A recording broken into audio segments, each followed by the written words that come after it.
Panel करून झालेलं नाही आहे, मात्र माझ्या चिमूर विधानसभेतले जेही आम्ही उमेदवार उभे केलेले आहे 4 पैकी 3 उमेदवार बिनविरोध निवडून आलेले आहेत। जनता जनार्दनाचा आशीर्वाद, मतदारांच्या आशीर्वादाने माझ्या चिमूर विधानसभेतल्या 4 पैकी 3 सीटा सध्या तरी बिनविरोध निवडून आलेल्या आहे आणि 27 तारीख विड्रॉलची शेवटची डेट आहे। मला वाटते माझ्या विधानसभेतली जी 34 सीट आहे ती बिनविरोध कदाचित होऊ शकते, परमेश्वर आणि जनता जनार्दन मतदाराच्या आशीर्वादाने।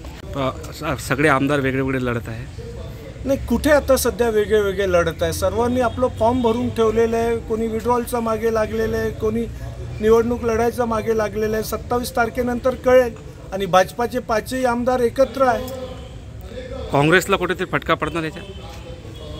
आजपर्यंत ही बँक काँग्रेसच्या नेतृत्वात होती, पहिल्यांदा सर्वांच्या सहकार्याने 11 तारखेला काही चमत्कार होऊ शकतो।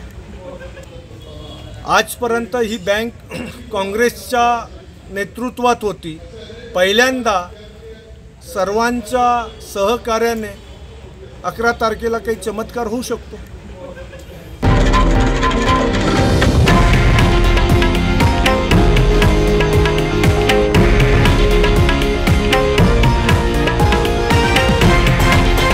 हे आहे देशातील नंबर 1 न्यूज नेटवर्क आणि आपण पाहत आहात TV9 मराठी, एकमेव।